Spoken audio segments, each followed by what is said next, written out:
Sending data right now.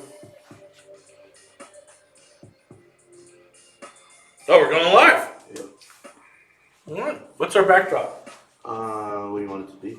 We can have it as a bar right now. Yeah, bar's fine. Oh, I should have bought the 2 stools. Yeah.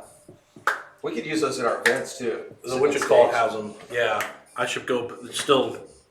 Hey everyone. Are you just running the starting soon, or are we live? It's running starting soon, but sometimes it picks up the audio. So Yeah, that's fine. Sure. Fuck it. Yeah, I'm gonna go buy 3 of those stools. Yeah, from Home Depot. Had them for $40 a pop. Okay. The architect one. Yeah. Oh, I like those. The old industrial. Yep, that's exactly right. Yep. What's your weekend look like? I think I'm wide open this weekend. Yeah, I need Sunday. We're gonna call all hands on Sunday. What's going on Sunday? I gotta get Cliff set up, man. Fucking shit is arriving. Yeah, I could do Sunday. Probably gonna rent a truck over the weekend and just go around and grab some more furniture. Hey man, we're ready to rock and roll when you are.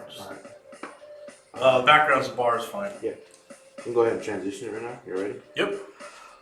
Alright, ready? 3, 2, 1. Transition. Okay. Alright, hey, good. That sounds good. Yeah, I was like, we're live now. Hey, we're live. Good evening, everyone. Robert here and Jason Bible, Mr. Texas Real Estate. This is the Texas Real Estate Radio Network. Thank you for joining us. Wait, out there you're going to introduce. Oh, no. So we're going to do what? Out there I'm going to introduce your stream. Are you introducing it right now? What? Never mind. My bad. Count me in. We'll do it again. Yeah, my bad. And you know what we got to do today? We got to record the 3.5 minute out. Yeah, absolutely. Alright, and 3, 2, 1. Hey, good evening, everyone. This is Robert Orfino with my partner, Jason Bible. This is the Texas Real Estate Radio Network. And we're part of Mr. Texas Real Estate team.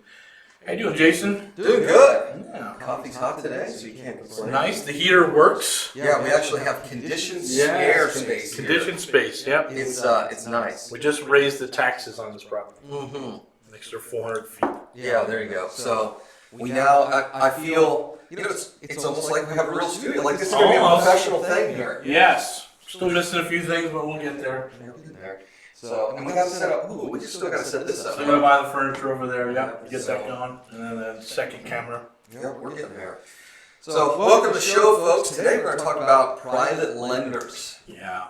Private lenders and those investors, those investment deals that come across that everyone sees in their email box. 35% IRR and 18% IRR. They're all over Facebook. And every once in a while someone will post, is this legal? And my response is, yes, it's just deceptive. Yeah. Right? Because an internal rate of return is not your rate of return. Right. As an investor. Right. So internal rates of return for us on our fund, full disclosure, we have a 506C, a crowd fund for our single families, 1 to 4 units, and we're buying a holding fund. For us, it's 9% preferred, but our IRR is like 24, 25%. Right. Right? So you're buying into this. Look at the IRR. That's great, but is it really coming to you? So we're going to cover a lot of those things. Talk about the private lender summit. It took us, we finally have a great office. We've got the good studio. So I think we can start hosting some events where a couch or 2 short. But other than that, I think we're pretty much ready for this. So. I keep checking the Cyber Monday stuff, and I haven't found any like a good deal on a couch yet. And I'm like, I looked. Like to buy one. I looked on Wayfair yesterday. Yeah. Some of the stuff was cheap, but we also know it's not the best product they have. Right. So I just went on Facebook. There's a very nice setup, sort of postmodernism,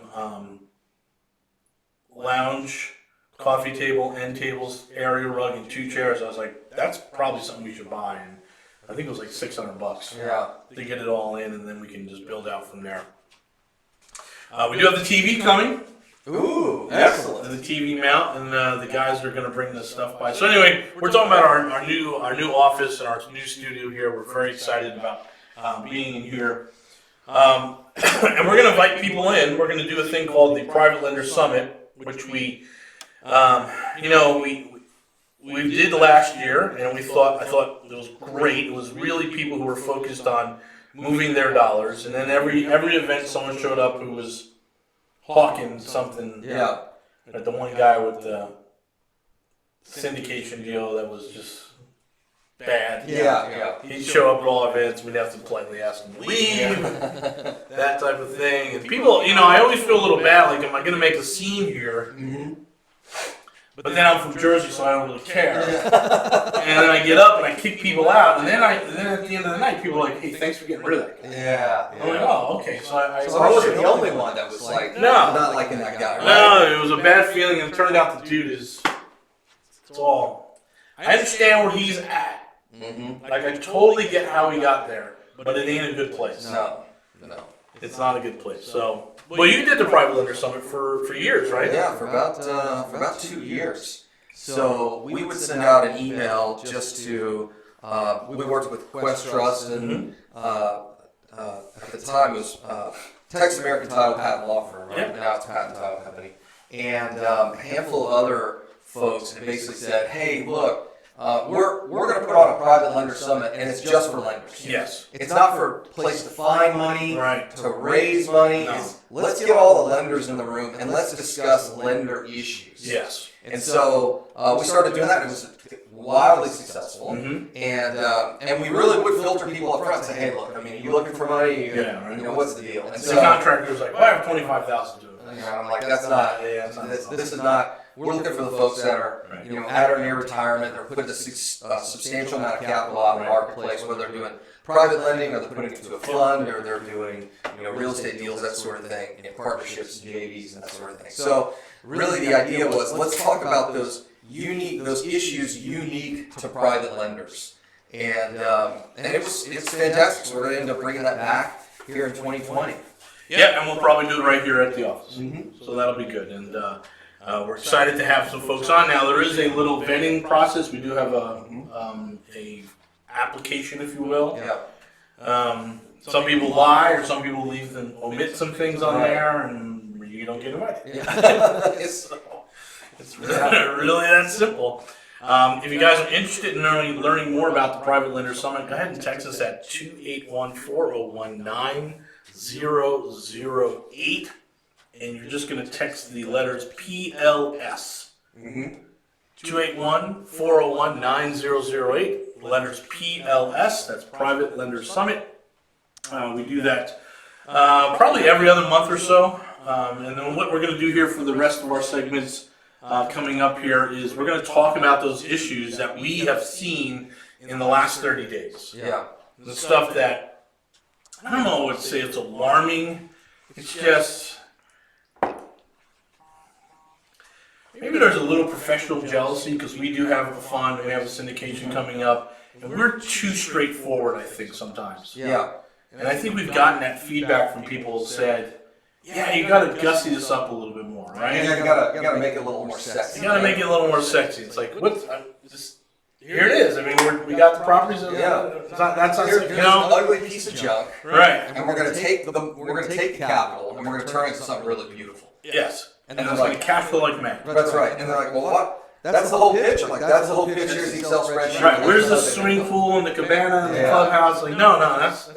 That's not the kind of deals we do. All right, those fall apart anyway. Anyway, that's stuff we'll be talking about. And I think it's really jealous. I look at it, I'm like, I know what an IRR is versus what an investor return is. Mm-hmm. So even if the IRR is 28%, how much of that does the investor get? Yeah. And that's a big thing for us.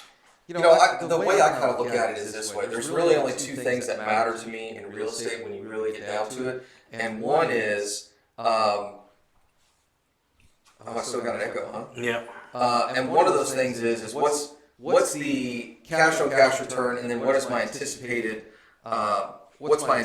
appreciation over the next couple of years? Well, again, if you're interested in coming in with the Private Lender Summit, and you want to learn some more about lending, and you want to talk about some of the issues that you deal with, 281-401-9008.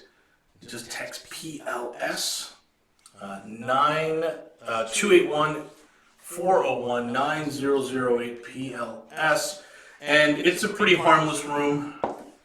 You know, we keep the sharks out, and we enjoy everyone's company, and you know, some people invest with us, some don't. So Yeah, absolutely. there's no problem. So again, thank you very much. We'll be back. This is Robert and Jason here, Mr. Texas Real Estate Team. This is the Texas Real Estate Radio Network. Hey, A-Rock, let me pull the feed up and see what it sounds like.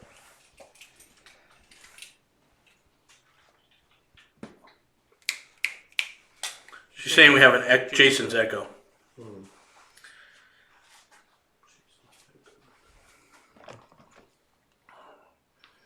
Jason's echoing bad. You a bit when you step away from the camera. Okay, live feedback. It is 28%. How much of that?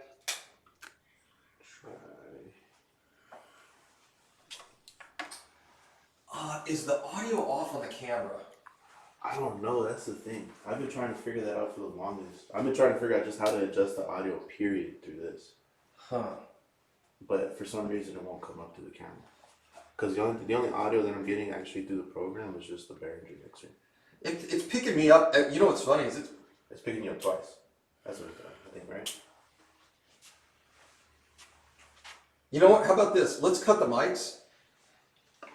Let's try that. Let's cut the mics and see if we can just run the audio through the camera. So I think that's what's picking us up now, right? Or is it these microphones? No, those are cut.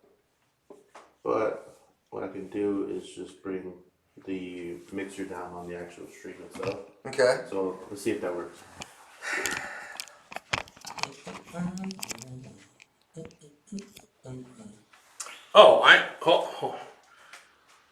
Because where's that camera running through? Is that running through the computer first or through your mixer? No, it's running through the computer. It's running through the computer. Yeah. What? Okay. Hold on 1 second. You probably already looked at this, but I'll just add one little bit of info that I know. Go to repurpose. Where is it? Repurpose. Restream, wherever it is. No, this is actually running through the actual. Well, like there's a stream key. Okay. Yeah, so I'm putting that through OBS. All right. Let's try it. My wife says, hear you loud and clear through the camera. The camera works okay? Yeah, let's try this. Yeah, so what I did was just cut the mixer through the stream itself. So Okay. we'll still have audio through the mixer itself because I'm going to still have to record through Audition. But as far as stream-wise, it'll just come through the camera. So we still need our headphones on. Yeah. Because one audio is going to recording and the other one is going to YouTube. Huh, okay.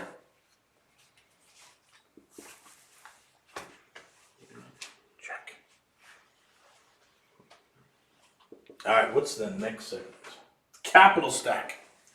This shit terrifies me. Leverage. Leverage. Everyone out there, YouTube, Facebook, thank you very much for watching. LinkedIn, hey, we are recording our radio show this morning. We'll be here for about 2 hours, running through it. We got a good 2 hour segment to record today. It's about investing, so you guys should absolutely stay tuned. If you're at work, hide us, minimize the screen, and put your headphones in. No, a lot of guys do that. That's what's going to Oh yeah, tons of them. Yep. All right, ready? Yeah. 5, 4, 3, 2, 1. Hey, welcome back. This is Robert and Jason here, Mr. Texas Real Estate Team. And this is the Texas Real Estate Radio Network. Hey guys, if you need any help, you want us to reach out, go ahead and text us at 281-401-9008. Today we're talking about lending, so obviously if you need a little help with lending, we can certainly steer you in the right direction. But if you want to join our mastermind, if you're looking for some of the classes, you want to know where our website is, anything you have any questions on, it's easiest just to text us at 281-401-9008. All right, Jason, we're talking about investing today, and the thing that scares me most is the way that some of these PPMs break down the capital stack, meaning how they're raising the money. And I think I said on another day, I don't mind 75% leverage. Yeah. I don't mind 70. Obviously, 70% is better than 75, but 75 is fine. So right? let's explain what those numbers mean. Sure. We're talking about 75 to, let's say, 80% loan to value. Yes. Right. So you may be 100% quote leverage, meaning you have no money in the deal. The bank has all of it's all of their money. So you bought quote free real estate. Yeah. But there's still about 20 to 25% equity in that deal. Correct. And so I don't mind that. The problem is when they do these hotel deals or they're doing these apartment deals, they're not bringing any equity to the table. That is something that we hope to get, 3, 5, 7, Right. 10 years from now. So to cover that extra 25%, they have to raise capital. Right. For us, we typically do bring, so there's a big difference. And again, for those of you just joining us, we do have a 506c crowd fund that is regulated by the SEC in the state of Texas, and we do it for single families. We also have a couple syndications coming up. We'll talk more about that, use some input on that. But the way we do it is we have at least, or hope, 10% equity. So that we're really only looking at to raise 90% capital. Right. And then the bank could do 75, and then our investors could do 15. In some cases, we have as much as 30% equity, true equity. And then we're looking for, a 10% from our investors, and there's only 60% leverage. Right. And so I think a lot of people just skip through that and don't understand that. And I never hear the questions about that. They would, if they did understand it, they would recognize the differences, right? Right. And so I think that's one of the things, and we'll talk about this in one of our first private lender summits, is, hey, when you're looking, let's dissect these investment opportunities that come down. What's the real capital stack? How much of my money is going in, how much investors' money is going to be pooled in there versus a bank, versus, these guys were leveraging state money because the state was going to give them money for construction, so they added that to the capital stack, and I'm like, I don't. A good way to say capital stack is, where am I in the pecking order to get paid? Yes. Like, that's really the question, right? Where am I in the pecking order to get paid? And if you're taking, let's say you're that last 10%, right? So you're the private lender, you're the investor that's now invested in this deal, and you've got 2 or 3 other loans in front of you. Loans could be equity positions, could be all kinds of stuff, right? So the question I always like to ask is, okay, where am I getting paid? How do I evaluate the risk? And then if that risk continues to increase, meaning there's all these other creditors that are ahead of me, then what's my upside, right? Right. So if you can tell me what the risk is, you can tell me when I get paid, and then I can figure out, okay, well, what is my upside in this deal? Then it starts making a lot more sense. Right, because some guy sent me a hotel deal, and I had a call with him, but it sounded like we were in 4th position as the investors. Yeah. Like there was a first in mezzanine from 2 institutions, Okay. right? And then there was an EB5 money coming in. Okay. And for those of you, that's magical Chinese money. Yeah. Hardly ever seen it actually deployed, but I do hear that people do it. Yeah. It's EB5, it's a couple $1 million. Then there was... It's a nice way of saying buying citizenship, right? Yes, you buy citizenship, which I have no problem with. Hey, go for it. Hey, It's for sale. that's right.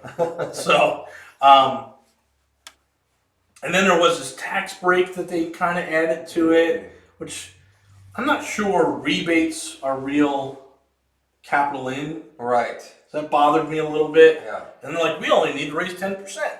And I'm like, oof. But I'm way behind. So what happens if the government next year changes Yeah, the rebate their program. commitments? Right. What if we're out of that deal? Yeah. Right? And then what if doesn't appraise? Yeah. Right? What happens if the mezzanine calls their no? So all of a sudden I'm way far behind on the pecking order, which just again I think I think as investors, we really understand what I think you coined it perfectly. Where am I in the pecking order? Mm-hmm. That's got to be one of those questions always asked. Where am I in the pecking order? Yeah. Right? For us, when any investor asks for us, we were like, you're second. Right.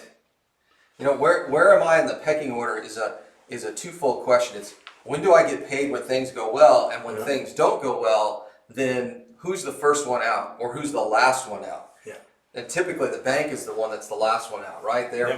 We have to satisfy the underlying first position, then second, and then if there's anybody else in front of us, right, then that occurs. But like you'd said, one of the things I think we're seeing this on the multifamily side here in Houston is like taxes, right? Taxes keep going up, and guys are getting crushed for taxes and insurance right now. Well, I don't have to have insurance. You really don't if you don't want to. I recommend it, but you got to pay the tax man first, right? Yep. Property tax guy 1st, mm-hmm. then your first lien position, and then all the other creditors at that point on out. So, you know, where am I in the pecking order of these things?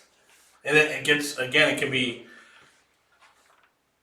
when it's creative, Mm-hmm. I can appreciate the creativeness from it, right? And Right. But I think I think there's a difference between sophisticated investors and sophisticated investors. Yeah. Right? And I think a lot of times in that quest room, or just sort of, you know, doctors and lawyers and all those folks we meet, the investment is, they're sophisticated, but they're not professional. Right. Right? This isn't C.B. Richard Ellis stuff, right? Yeah. So they're not putting these big packages together. And that might be fine. Now, again, I told the story once. I sat in on this Vegas meeting with an EB5 person who was trying to buy a hotel. And the stack was just insane. Yeah. Right? But it's like, hey, yes, but all we need to do is make sure that this 20% over here looks real, Mm-hmm. and have commitments at the time that the bank funds the first part of it. Right? And that gets even scarier when you do things in tranches, right? Well, yeah. And we'll talk a little bit about that when we come back, but you know, running this stuff out there in phase 1 and phase 2 and phase 3, everyone knows the Fontainebleau Hotel in Vegas. It's had a horrible run for 15, 18 years. This thing has been being built by very, very successful billionaires, right? Mm-hmm. And then Carl Icahn came in and bought it for a song and made $400 million in a year. I will tell you, I think Icon's going to go down as the best investor ever. I don't think it's Warren Buffett. I think it's Carl Icahn. Definitely for real estate. So, hey guys, again, this is Robert and Jason here at the Mr. Texas Real Estate team. If you're interested in joining us at the Private Lender Summit, please go ahead and text us at 281-401-9008. Just text PLS. And we'll break these things down. And if you have a deal that you're looking at, we'd love to take a look at it and have a little fun with it behind closed doors and try and get you a little more insight, or at least build up a series of questions that you need to ask. And I think that's the biggest thing that we do at the Private Lender Summit. So this is Robert and Jason here, Mr. Texas Real Estate team, and this is the Texas Real Estate Radio Network.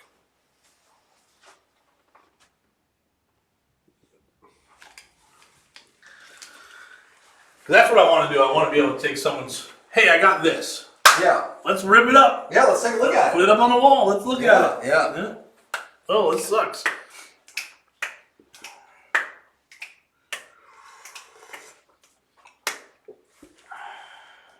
I'm going to grab my water real quick.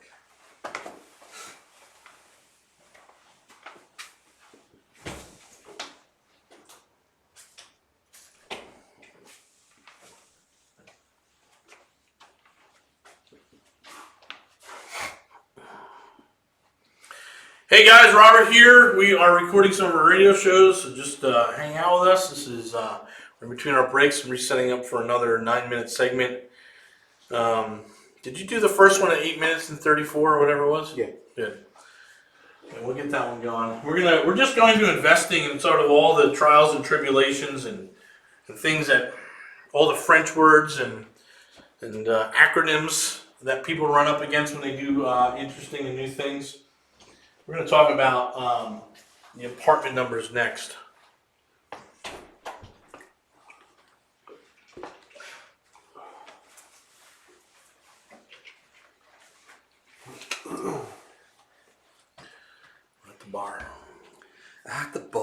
That looks pretty good. All right, ready? Yeah. So, you can take us in. Ready? 3, 2, 1.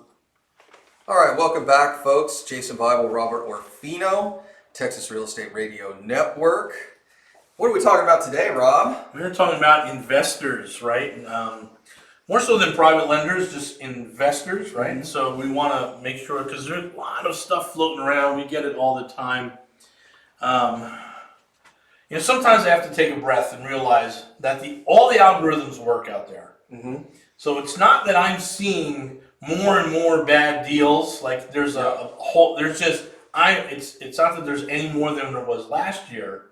It's just now I am been tuned into it through Facebook, through YouTube, and through these other avenues. So I'm like, oh, look at this one, look at this one, look at this one, and then I get a little frustrated. I'm like, boy, we've got better deals than this. So we want to talk to you about these apartment numbers and these hotel numbers, and then some of the things that we just inherently don't like. Mm-hmm. And I'll tell you stories. So I met someone who's an apartment syndicator. Okay. And he's used our attorney before. And he said this. He said, boy, she really wants us to charge a lot of fees on this.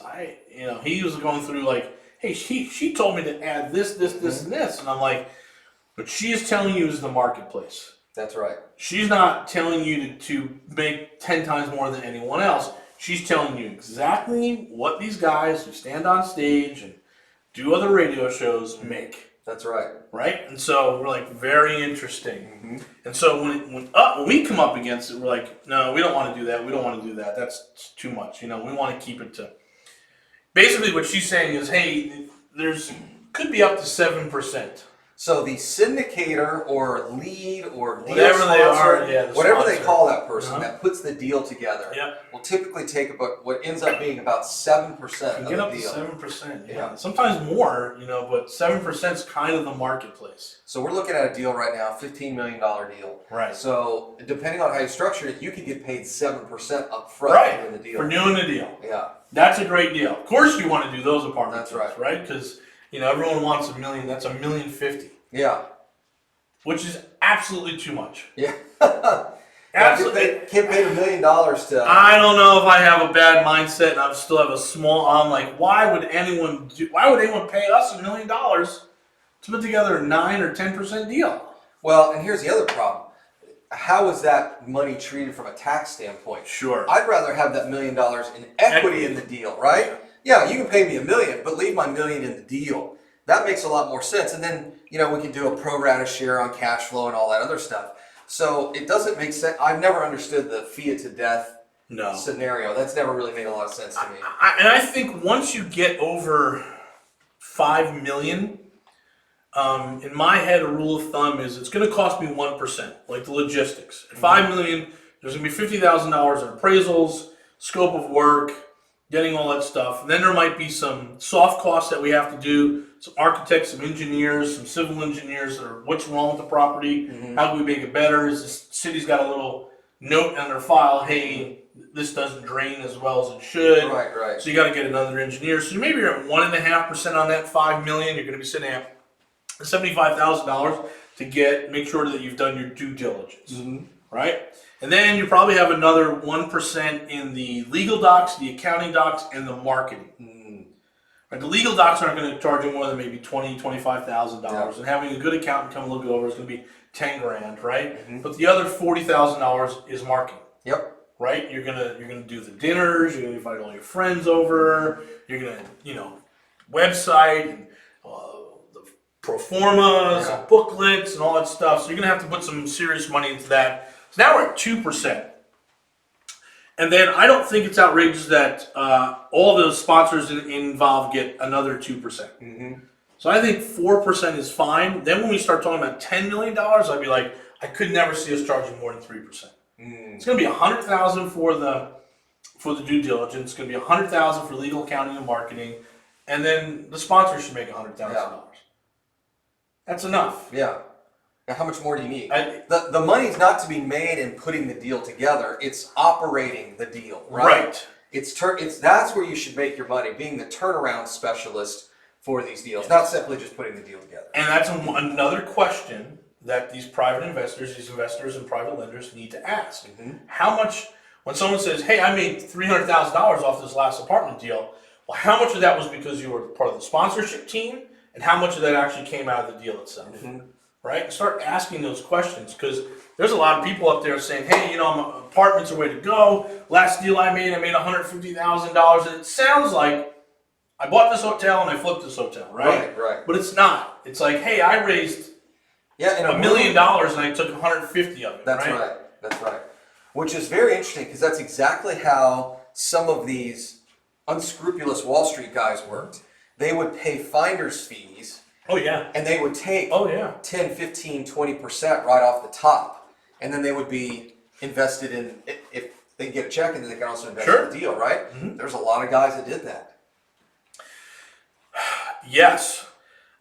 Even in the cost of financing, right? I mean, that's it. It's just sitting there. It's like, we're going to get this deal going now. We're putting this whole deal together and we're making 7% of it. So we love this $100 million deal. Oh, of course. Yeah. Because we're going to make $7 million on it. Right. For us, but that's also how the IPO world works, right? It's all, it's so absolutely. I mean, it's not like everything. Every time someone does that is bad. So when you guys see an IPO, meaning a new stock comes out on in the marketplace, they shop it to institutional investors, and there's typically a sponsoring bank. Could be Goldman, could be a half dozen other of these guys that go out and specialize in this in a certain marketplace, and they're getting a piece of the action, right? So what happens is,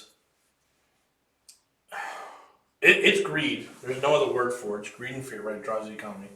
The greed of Wall Street spills over into apartments and hotels because we know, you talked about, maybe we'll cover the abundance thing at some point. Oh, yeah. We know that there's just too much money. Right. There's not enough investments. Yes. Right? And what happens is, when you're looking at, when everyone dumps all their money into, Amazon and Apple and all that good stuff, and Netflix and now Disney, right? Yeah.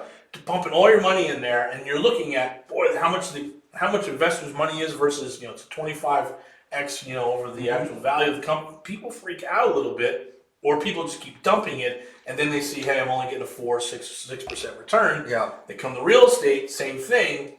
I think a lot of these syndicators and a lot of these big companies are just looking for that silly money. I got to park the money somewhere. Let's bring it in here. And they can get away with taking 5, 6, 7, 8, 10% on that organization of the deal. And that's not us. Right. We have a plan to own and operate. Yeah. That's what we're doing. We're not packaging this to sell it to an insurance company in 3 years. We want to be owners and operators. We want to provide good living spaces for people. We want to watch our investment right there, and we want to make sure that our investors get paid. So it's a little bit of a different mindset, and the reality is we're the idiots. Yeah. Right? We're the dumbasses. Yeah, because you could fee these things to death, right? And Yeah. it makes a lot of sense. Right. You get paid up front. Oh, there's some apartment syndicator out there who went to all these events, and I'm telling him we got a $15 million project, and he's salivating because he knows he can make $1 million on it. And I'm telling him most we're going to charge you is $450. Yeah. He's thinking we're complete morons. Oh, yeah. Well, but Maybe we are. How many of the guys that we've talked to in the fund world, right? And we talk about the equity in our fund, and they're like, guys, you got to pull all that equity out. Pay for that, Yeah, have your investors pay for that equity. And I'm like, I'm just not that guy. So anyway, we're going to come back and talk more about investing and lending. We appreciate this. Robert and Jason here, Mr. Texas Real Estate. This is the Texas Real Estate Radio Network.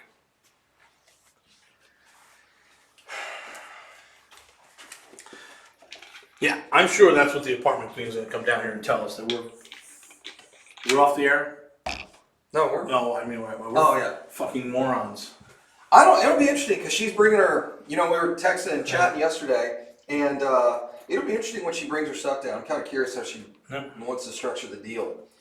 But yeah, these syndicators, man, they make a boatload of money just putting the deal together. Right, and that's that little aha moment on that 3-day event. That's the aha moment on Saturday morning. Yeah. It's like, let me tell you how we really make a lot of money. if you go out and get 20 of your friends and you raise $2 million of those, and you go buy this $2 million, can go buy a $8 million project, right? Yeah. 25% down, and It's you're getting paid on all of it, 1% acquisition, and all, it's network marketing for money. That's exactly what it is. Yeah. So you get paid up front, whether or not That's exactly the product what it is. actually Yeah, works, we absolutely. don't know. Yeah. But it's definitely it's that network marketing model, right? Yeah. I'm sure she can tell us we're a bunch of fucking idiots. Oh, it'll be interesting. She will be here. I think she's presenting a quest. She'll be here at like 5, 6 tomorrow. So. Nice. All right, you ready? Yep.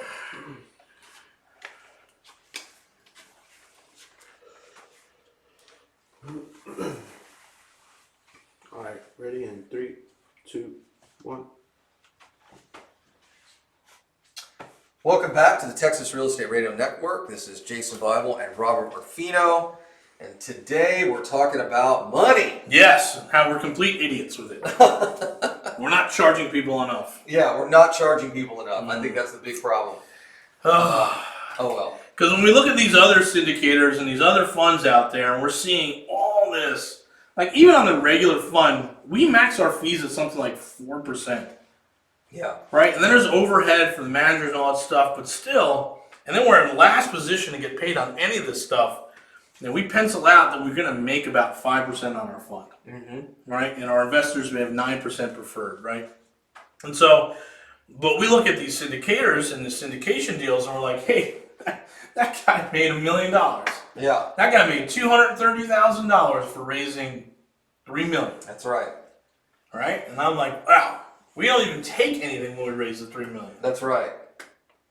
So, our funds are a little bit different. Let me just, tell you straight up. This is not, we're not soliciting anyone. If you want to talk about the fund, let us know. But we do have a fund. It's a 506C. It's regulated by the SEC in the state of Texas. We're raising money for a single family, 1 to 4 units, single family portfolio. And we do it a little bit backwards. We don't raise money and then go buy the property. We've used our own money to buy the properties. That's right. And some private lenders. Mm-hmm. And then we move that into the fund, whether they're being rehabbed or stabilized. When I say stabilized, I mean we're getting the tenants in. Right, right. Or they're past the 60 days and we're getting refied. Mm-hmm. So, the Cashmere Gardens has 12 of the 13 rented. Okay. The 13th will get rented right before Christmas. They want to be in there by the 21st, so we got to do a quick turn on that. But that will be 13 out of 13, and our blended rate is about $800 a door. Okay. And he staggered them. Some were 12-month leases, 14-month leases, 16 and 18-month leases. So we're not tripping forward. So the whole place doesn't go vacant overnight. Right. So that was good for us. But on that deal, we took a hard money loan, and we took an equity investor to come in. All came in like $860. Mm-hmm. And we, at the beginning, had a $1.2 million appraisal on it once it was repaired. I don't see that changing at all. If not, it should go up. Go up, yeah. I see a lot of guys buying around us now. Yeah. I see a lot of guys like, Rob and Jason talking about this Cashmere Garden. And I'm seeing the deals start to pop, and I'm seeing 10 units here, 15 it's units good. here. It's good for us. It's great for us. So we got all of our investor buddies here in Houston are starting to snap them up there in that same neighborhood. So that one we did a joint venture. We don't, we have one joint venture left that we're looking for someone on, but we're pretty selective about it. It's not a model we're tending to use. We'd rather people just go into the fund. Yeah. We'll look at some of our syndication deals. Again, if we have a relationship on the syndication side. So the syndications are 506Bs. Those are for sophisticated investors. And then the 506C is for accredited investors.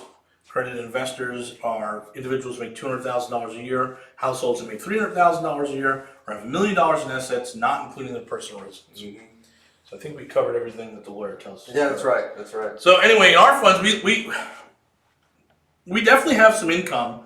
We definitely have an acquisition fee. We definitely have a management fee because we have to manage them, and then we have a disposition fee, right?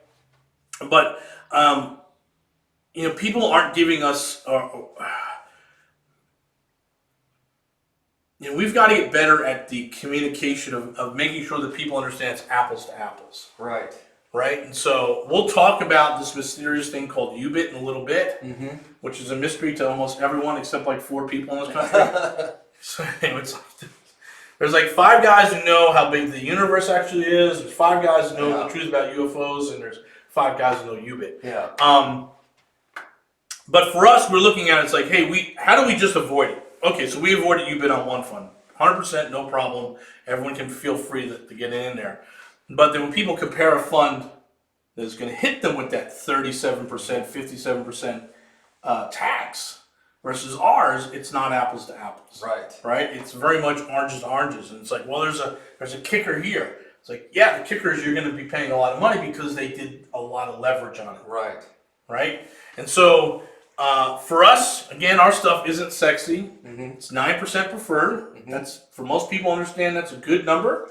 Let's park it there. It's a 3, 5, or 7 year, depending on how long the market holds us. And then they're preferred. So they get paid right after the expenses are paid. They get paid next. It's properties that they're not phantom properties. This isn't ether. This is real. They can come and see the properties and look at wherever we're at. Maybe that's what we'll do on next one of these bus tours coming up in January. Go buy it. But going back to the cash, we're all in it for $860 with the rehab. Appraised for 1.2. That's a good deal. That's a good deal. It's close to 70% right there. We have all of them rented, so that's the stabilization part. So now we'll try and refi in February because we'll have 2 months worth of 100% occupancy, all the leases in good standing, all the rehab done, and then go take it to the bank, and they're going to say probably 70% of the actual cost. So they're not going to give us a big number right now, but that's okay. They'll give us probably $600,000 on the 860. So we'll have to come up with another $100,000. We'll push them a little bit, but the bigger problem is the amortization. Like we need that for sure to be 25-year AM because the money looks great on that. So we'll get the value and we'll explain, hey, there's $125,000 worth of someone else's money in here, a partner's money. So we just need, if we can just walk away with just closing fees, we'd be super happy campers on that.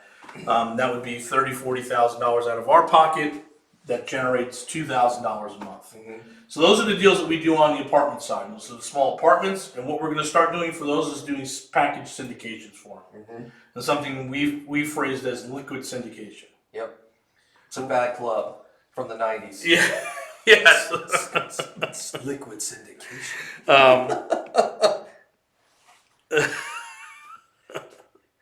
It is. I agree. I swear, it sounds like a club name, right? Yeah, it was down in the East Village. Yeah, that's funny. So that's what we're looking to do, and I think that's cleaner on those apartments because the amortization makes it harder. It's a lesson we learned this year. The amortization schedule on the 1 through 4s for the fund makes it super easy because it's all 30 years, right? And if the term of the loan is only 5 years, it's on a 30-year AM. So we don't care if it's a 7, 10, 5-year loan, as long as it's on a 30-year amortization. Or interest only. And we have some that are interest only, which are not bad. Fantastic deals. But the apartments now, we're trying to get this 25% amortization, and we can probably get 25-year am on that if we buy that down, right?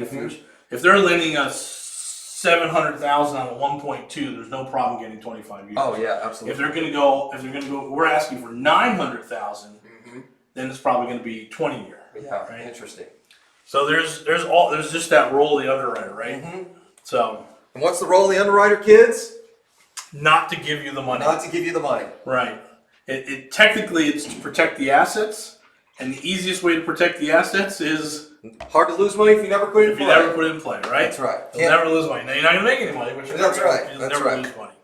And so that's kind of what our funds do. We have one for single families, 1 through 4 units, and then we started doing some syndications. We have to have a relationship on the syndications, but that's what the Private Lender Summit's about. We'll be talking about that. And then we have one more JV deal. So, hey, this is Robert and Jason. This is we're part of the Mr. Texas Real Estate team. If you're interested at all in any of this stuff, give us a shout at 281-401-9008. Just text us at 281-401-9008. This is the Texas Real Estate Radio Network.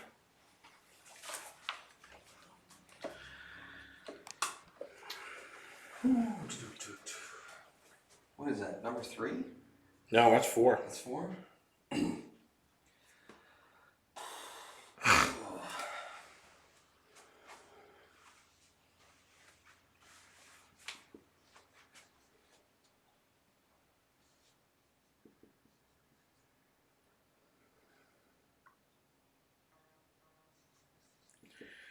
God. Nothing.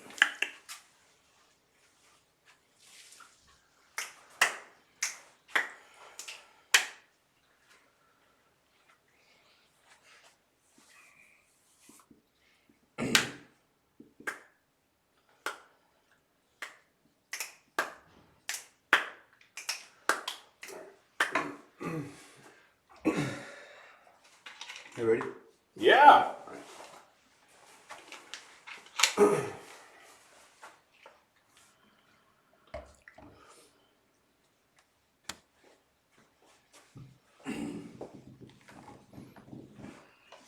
How's it?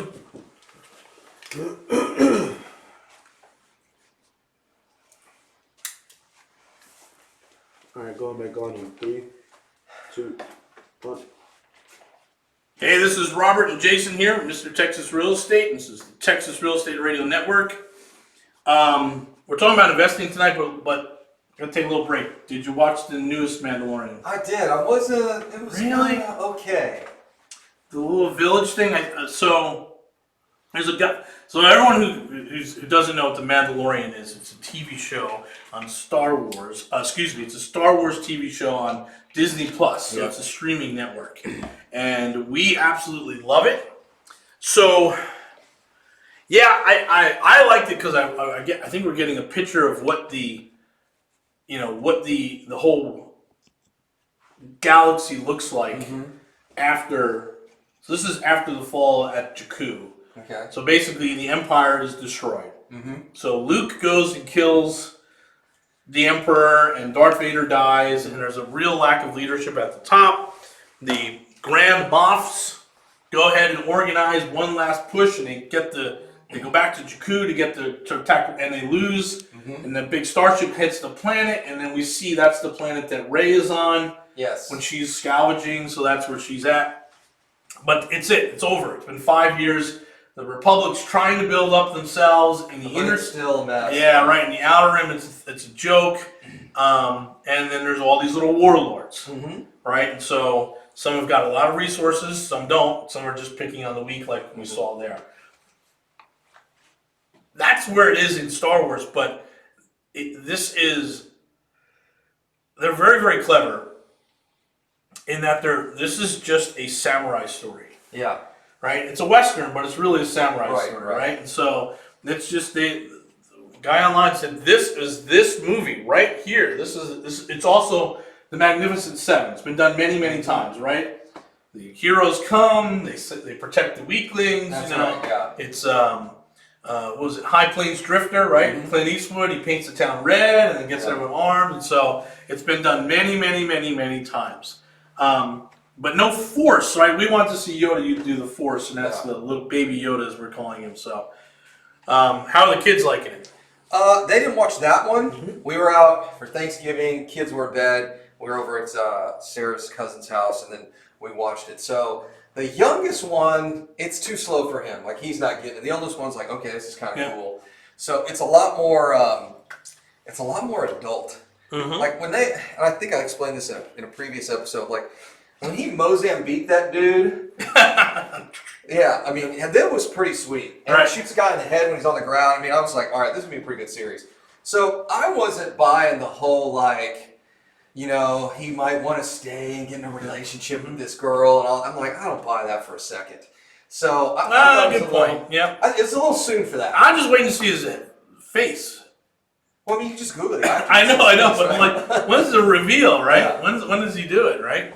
There was a joke on one of the interviews said, nobody's going to see my face. Right. So, I thought that was kind of funny. He's like, nobody's going to see my face anyway. So, but yeah, I mean, it's kind of like, I used to be a big fan of Stargate, if you've ever seen the series. Oh, yeah. They have a million spinoffs. Yeah. And like that, The Mandalorian, that show for this week reminded me a lot of the stuff that they end up doing. Yeah, Getting into a dropping new in, town, sure, yeah. helping people out, and getting good, yeah. and getting out of town when they're right. I'm sure the Stargate folks helped many a village protect themselves. Right, probably at least twice a year. Yeah, good stuff.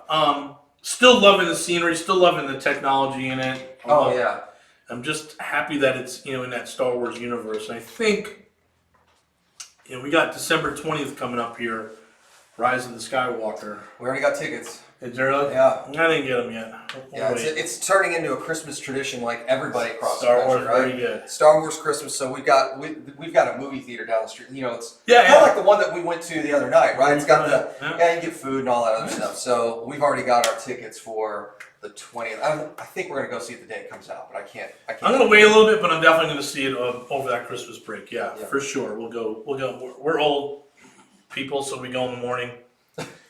Get the matinee. Get the matinee. Sure, absolutely, yeah. You're going to get out your AARP card for the discount. That's exactly right. I'm only 3 years away. So yeah, but I'm happy to see the growth. We talked about this before. Like my most recent favorite Star Wars movie is Rogue One. Yeah. Right? The story was great. It was contained. It was self-contained story. We know the universe. We know the guys in white who can't hit anything with their laser blasters or stormtroopers, right? Yeah. We know this is, the guy with the big fish eyes, he's a general. So we understand all those people as they come in and out of the scene. But it didn't have anything to do with Luke and Darth Vader and all that stuff to a certain extent because I think they have destroyed that storyline. Yeah. I think it's just too weird and convoluted. Yeah. I saw a post that said... actually, I saw a parody video, but it was basically this guy talking about George Lucas told us that he had already written the first 3 movies back when I was a kid. Hey, the first 3 are already done. They weren't. Right? It was just, outlined. It's a big difference. And it got off the rails because they did not follow. And what's going on with The Mandalorian is, and I think they're understanding it now, is they did not follow the age of their audience. I think the second trilogy was great for a 5 or 6 year old. Yeah. Right? And we saw some of the technologies, and we saw that some of the Jedis could be badasses, but I don't think that tone of it followed the age of the audience. Where Right. J.J. Abrams with his last trilogy has. Oh, yeah. Right, it has. It's still a little goofy. There's still cute little puppets and things like that are going to merchandise, because that's what Star Wars is really famous for. Yeah. But I think in that middle trilogy, they missed out on capturing the age of the audience, right? Because we all wanted to see how great the Jedi was and all the good stuff, and there were little glimpses like when Yoda did the lightsaber battle. That was it was crazy. Great movie, right? But when they dropped Jar Jar Binks in there, I'm like, this is not going to go well. And then you could kind of remember that, hey, this guy was motivated to make the Saturday matinee, and that's kind of what he did. I could give him that. I could give Lucas that, but it was just horrible. Yeah. It was just stupid. And it was really dumb. That 4th movie was just terrible. Dumb. Yeah. Just really bad. And they made up for a little bit in the 5th, and we finally see the Clone Wars and all that battle. That was cool. Man, I don't know. And I think with The Mandalorian, they have followed the age of their audience. Yeah. Well, and that one of the things I've always liked about Star Wars, as opposed to like Star Trek and some of these other things, is that universe is so big and it's so gritty. Yeah. Like it is a there really is, when you get out of those outer planets, if you will. It is. I mean, it's a hard world to be in. Right, frontier. Yeah, and it's they're buying all those slaves, slavery. Yeah, slavery. And then smuggling stuff. I mean, it is a brutal world, and I love it. They're getting into that more on the Mandalorian side. I do. I really. And the other thing in Star Wars is we never know what beings are sentient.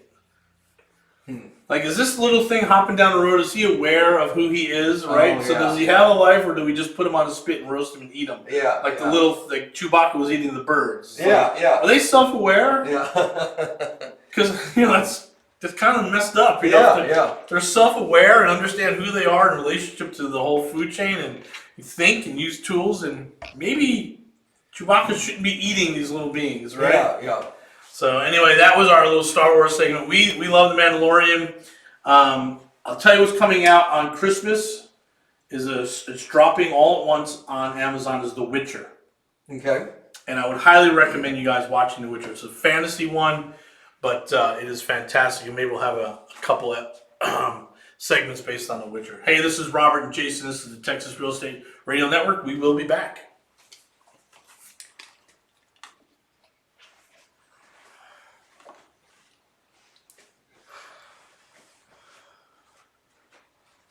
Campy is a great word. Campy? Yeah, Michael said, hey, it felt campy. I was like, yep, it was campy. Campy or crappy? Yes, you could. The R is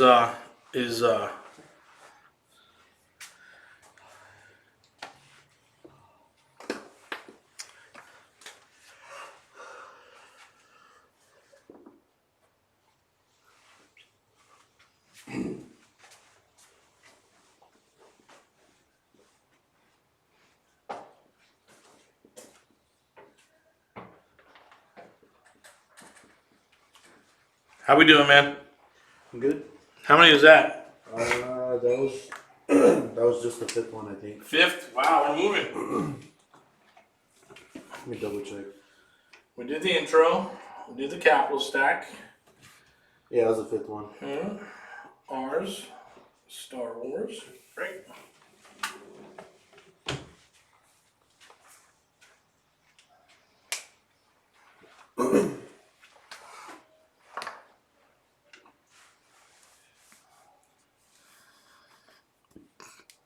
Yes, absolutely both.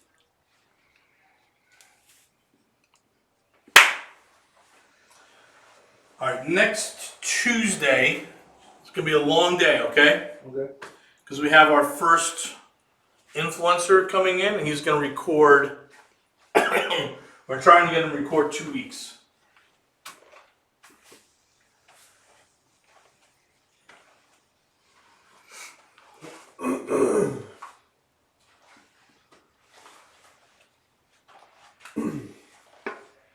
Yeah, I'll just say tomorrow. I gotta leave kind of early. I got jury duty tomorrow. Oh my goodness, really? Yeah. Time we got to be at the court. At 1. Okay. Yeah. Well, we can start early if you can get here early. Yeah, I'll be here around 9:30. Okay. We'll do 9:30. We'll do. What time you got to be? Oh, so we'll be done 11:30. 11. We have a hard stop at 11:30. Does that work for you? Yeah. Okay. Hey guys, you're watching us on Facebook. What we're doing is recording our radio show. We've been through 5 segments. We're going to do 3 more, and then we're going to record a couple outs. You guys can kind of see what we're working on here. Appreciate you guys hanging in.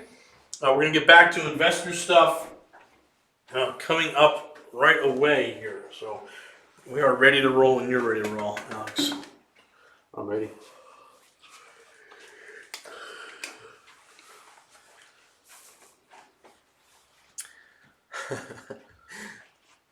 All right.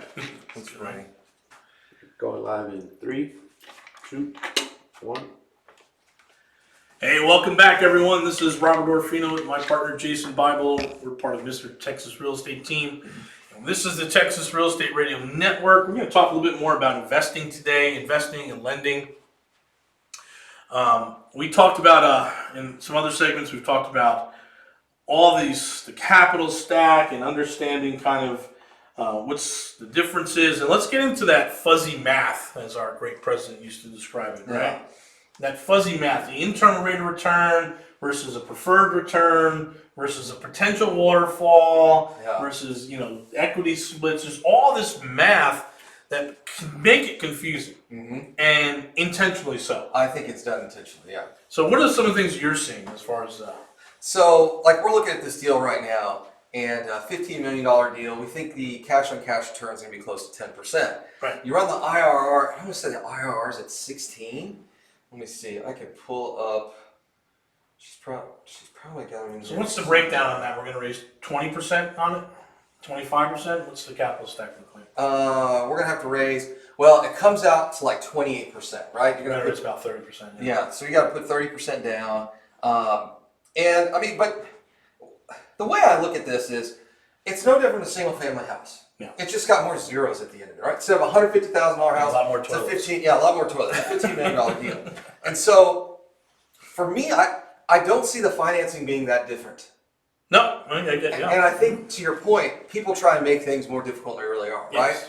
So we're going to have a waterfall, the IRR 16, 18%, Yeah. and you may get paid 5 years from now. I mean, it's all that kind of stuff, right? Right. We're going to, you could also do it by different class of shares, right? So these guys get this return, these guys get that return. Sure. So I think in real estate in general, until you get to these really, really big deals, to me, I think it's just look at the cash on What's cash a return. really big deal? I mean, $200 million building, right? Okay. They're going in and buying, we're looking at 3 towers right now, and we can get them in the 210, 220 range. Yep. Mm-hmm.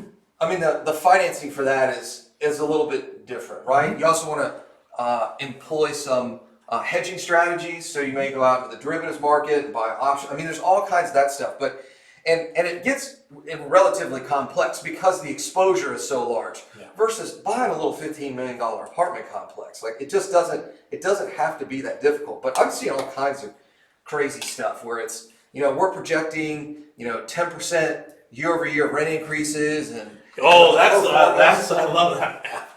I get the pro formas all the time, and I go through these pro formas, and I'm like, in what world is that even going to make sense, right? Yeah. You've got this, like I said, the pro formas are just ridiculous. And so when we sit down and work on our big apartment deal we're working on now, it's like, look, I understand we can project out rents, we can project out expenses and that sort of thing, but I want to know what we're going to make year one. Because everything after that is going to be gravy, right? So now you can't sit down and say, okay, we're getting a 9-10% cash on cash return, and based off increases in rents and increases in expenses and all, that really fattens up the NOI on the thing. Then we can say, okay, well, based off 5-year return, we think the IRR is going to be 16%. We're going to refinance it and sell it for that, or sell it. We're going to do all these different things, and like I said, I see, to your point, people make this a lot more complicated, Right. In the under the guise of hiding kind of what's really going on. I said this last night. I was speaking at an event, and I said, God, this is not that hard. Like, you want to make $1 million in real estate? Buy 10 single-family rentals. Right. I mean, you want $1 million free and clear? Buy 20 rental properties. Like, that's it. And so, with the math, everyone starts getting funny with the math when they start projecting out over a timeline. Well, let's go through it. So what's cash on cash? So I have cash in the deal, and the deal produces cash, and that ratio is cash on cash return. Got it. That's not cap rate, though. No, that's not cap rate. What's cap rate? So a cap rate, well, let's explain what a cap rate is designed to do first. Good. And a cap rate is designed to compare dissimilar assets. So if I'm getting I look at something that's, quote, a 10 cap, that means I can look at an apartment complex that's a 10 cap, I can look at a machine shop that's a 10 cap, I can look at a hotel that's self-storage, Right, so we get an idea of what the cost, it's kind of like the price to earnings ratio, but it's for real estate, right? It's the value of that property, what you, quote, paid for it, over what it actually produces in NOI before debt service. This does not include debt. Right. Debt's a whole other thing. So that's your cap rate. But again, cap rates, what's fascinating about cap rates is you're comparing these dissimilar assets, but cap rates inside that asset class will be different. An A-class, brand new, beautiful property, maybe a 3 or 4 cap, versus, let's say, a C, class C assets at 7, 8, 9. And that's not, and it's different across regions too. Right. So in California, those poor guys are getting like 1, 2 caps. And happy. And happy at 1 to 2%, right? Sure. Versus here in Texas, you'd probably be 3 or 4. So is it a useful tool? Maybe. It's really what, the way I look at cap, and again, I'm not a big fan of cap. It's an easy way to say, hey, I'm buying Class C assets in Houston, Texas at an 8 cap. Right? It's really a pricing discussion than it is, then you're able to derive any real value from it. So the other syndication that we're doing is those Corpus Christi's, and those are C plus properties at 11 cap. Yeah, 11 cap all day long, Yep. and we've got a handful of appraisals, and that's an 8 to 9 cap marketplace, right, for Class Cs. So it's really that, like I said, it's a comparative tool, but you have to be very careful what you compare it to. And IRR? Internal rate of return is just, there's 5 different ways to calculate rates of return. So IRR is just one of them, right? And it takes into account a handful of things. Depends on if it's a multifamily deal, real estate deal versus a stock and that sort of thing. But it's just another way to calculate rate of return. Do we ever get into like the future cost of capital or any of that stuff? I mean, you can do technically. So there's IRR, there's net present value. Like Yeah. you can do net present value calculations. Right. And we can do. You can torture. I used to have this professor. He said you can take the data and torture it enough to tell you whatever you want it to tell you, right? Right. Well, I think going back to the investors and saying, this is what you're going to get on your money. Yeah, this is what you're going to get on your money. This is it. But then, well, what's the cap rate? And I think investors sometimes make it complicated, right? Right. It's like, I'll give you all the performance you want, but at the end of the day, you give me $100,000 and I think I can perform at 8% a year plus an equity bump at the end. Yeah. Right?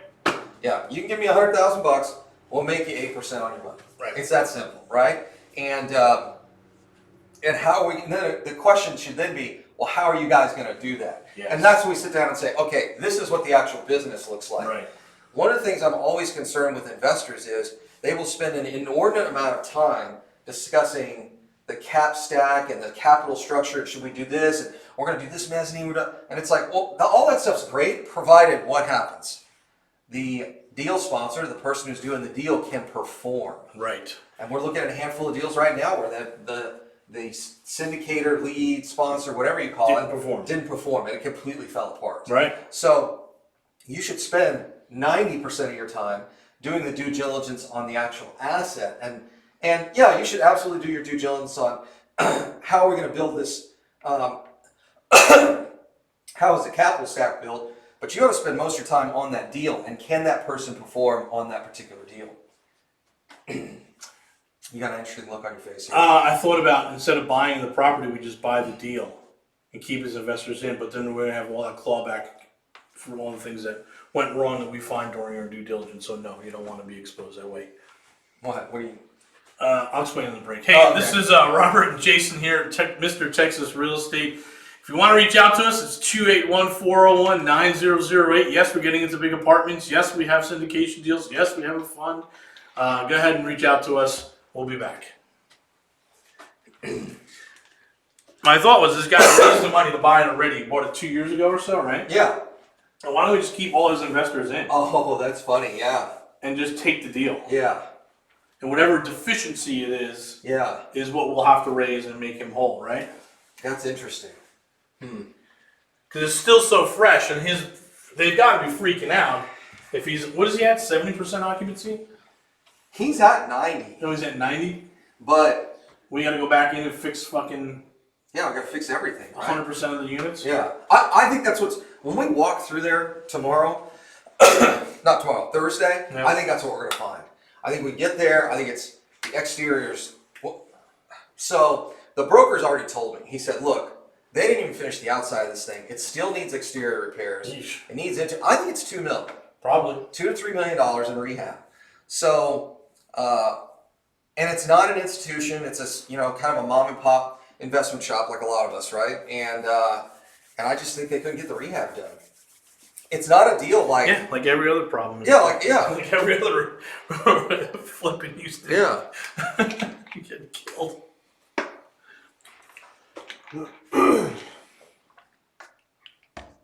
Alright, you guys ready?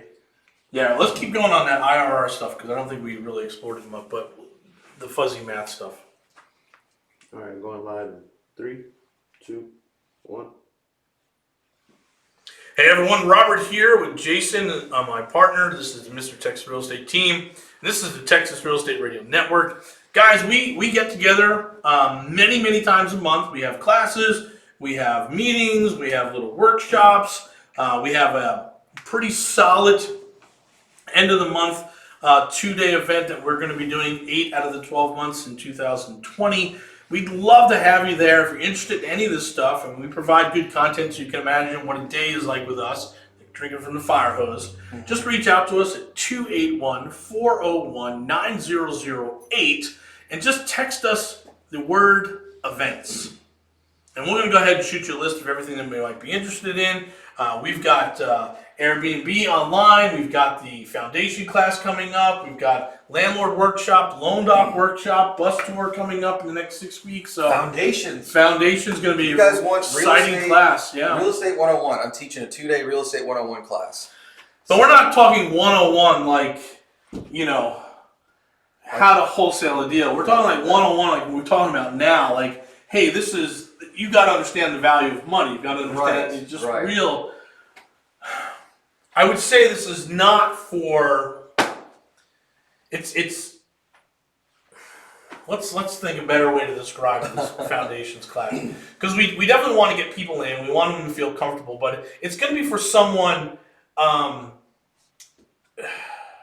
who probably has a little bit of knowledge when it comes to math. Is probably a good thing, because the math is real. There's no dreamer math here, right? Which is what you see all the time, the dream math. So if practical is probably the word I'm looking for. We're calling it for the modern real estate investor. For the modern real estate investor. It's like, look, let me put it this way. There's one thing that you've always said, and that is you can learn all this stuff. Right. Like, this stuff is complete. You can go out there and it's all free. It's all free. You can read the blogs. Your coaching and mentoring packages, programs that you're paying $20,000, $30,000, $40,000, $50,000 for. All that information's out there. There's no secret. There's no secret, passcode and secret honey hole of deal. There's none of that out there. However, the loading order is what's important. And that means, what do I do first based off my resources? Right. But the point of the class is to say, here's your generic loading order, but here's why we do things in this order, and here's the math behind it. Yeah. And here are it ties a nice bow around all the stuff that you may have read or seen elsewhere. Good. So we're excited to have that class going. We're talking about investing today. We also have the Private Lenders Summit starting up in 2020. So text PLS to 281-401-9008 if you're interested. Let's stick to this fuzzy math stuff, because I want to go a little bit deeper. So a lot of people will add yes and no. Like, for us, it's straight up 9%. Yeah. Or, hey, this is an equity fund. We think you're going to make 5% a year on your money, and we think there's going to be a boon of another 35%. Right? So over 5 years, we think you're going to make 25 and 35, which is 80 divided by 5. Hey, you're going to be sitting at 16, 18% returns, right? 16% return because it's based on equity. Right. And we make the math really, really simple. Other people don't. And they start adding depreciation. Hey, well, you're going to get depreciation and the present value of money and this and that. And it gets convoluted because we're giving a straightforward number. Yeah, and let's go back to the IRR thing. Yep. So, one of the things that you do when you're doing an IRR calculation, you calculate the future value of money, the time value of money. And the problem with that right now is interest rates are at like 0. Yeah, right. So they're actually negative. They're getting to the point where they're negative. So what discount rate do you give to come up with that IRR number? So it's one of the reasons why I really don't like getting into it's like the cap rate discussion. Right. Like, I see cap rate all the time on single family, and I'm like, impossible. It doesn't make any sense, right? And then, even up to 20 units, it still doesn't make sense. Yeah, it still doesn't make sense. So, and then when you have the discussion about IRR, it's like, oh, well, it's a 17% IRR. I'm like, okay, well, what discount rate did you use? Right. What amount on future cash flows do you think appreciation is going to have? Like, is it 7% a year appreciation? Is it 8? Is it 10? How much are you calculating for that? Are you calculating increases in costs? So when you throw out just like shoot from the hip, like this is the number, it's like, well, it's not real, because there's a lot of assumptions that get baked into that number. And I think that's where the fuzzy math comes in. I agree with you. One of the things, like you said, is a 10% year-over-year increase in rent, which is doesn't happen. Crazy. Right? Yeah. I'd be happy at 4% or 5%. Even 4, it's hard to get them to swallow it, right? Right. You're at $800 and you're going to ask them to go to $880. That's tough, right? $825. Yes, that's a 3%. Yeah, unless something really wild happens in that submarket. Right. like you're at the cash is a great example. Yeah, we own for these, sure. We own these doors in the cash at $800 a month blended. Could those go to 1,000 in 3 years? Absolutely. Conversely, if I've got an apartment complex, let's say near your neck of the woods, Cypress, Sure. they're $1,200 a door. Do we see those going up to 15 or 16? Probably not. No. So one of the challenges with a lot of these assumptions I see is like these regional factors. Oh, we just think Houston as a whole be 7, 8, 10% a year increase in rents, and I'm like, that's not really going to work. So yeah, I think it's so much easier, like you said in the previous segment. You give me $100, I'm gonna make you $100,000. I'm gonna make you 8%. Yep. It's that simple, right? And I think what we have to, not everyone, but I think what happens is sometimes these sponsors make that math fuzzy because they're going to pull so much out at the beginning. Oh yeah. Right? I have to justify the fact that I'm pulling out 7% at the beginning, Right. so that you can feel good about this made up number. And I'll tell the story. I went to my doctor. I said, yeah, we do real estate. And he's like, oh, I'm interested in real estate. And I said, well, you know, you're a accredited investor. He said, yeah, I'm a accredited investor. So is my family. He's like, great. We have a fund, 9%. He's like, 9%. He's like, it's a little low, isn't it? And I said, well, what are you expecting? He's like, well, I'm doing these hotel deals at 15%. I was like, are they paying you 15%? Mm-hmm. Got quiet. And he said, nope. I guess they're about 9 to 10%. Yeah. I was like, yeah, but I'm the guy who tells you up front 9%. Right. And so This is when he slaps the glove on.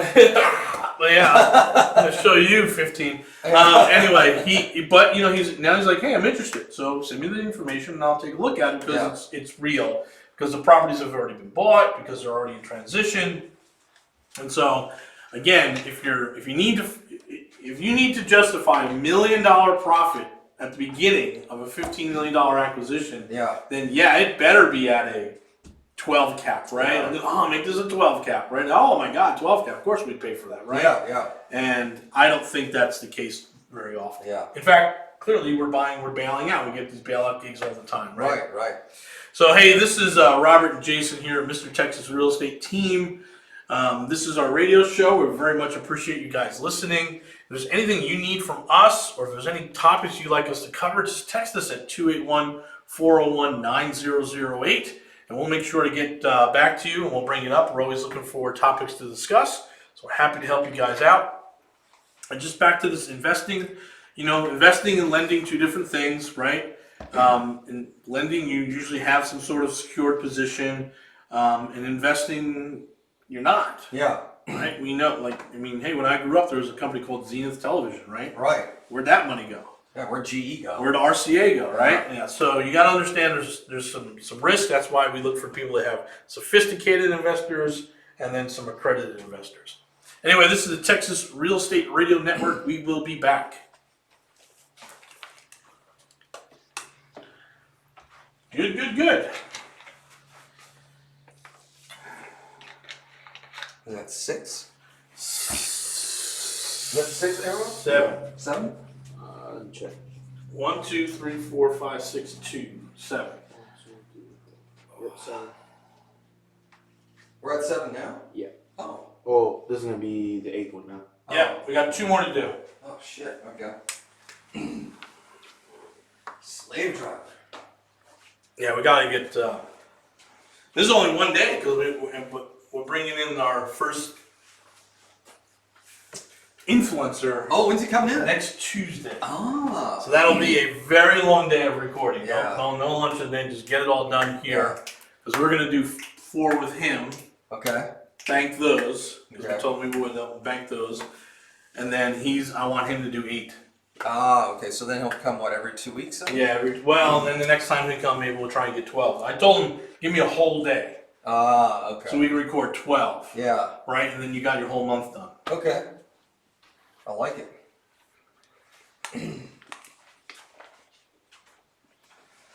Let's talk about the where and who, Okay. because that's the biggest thing.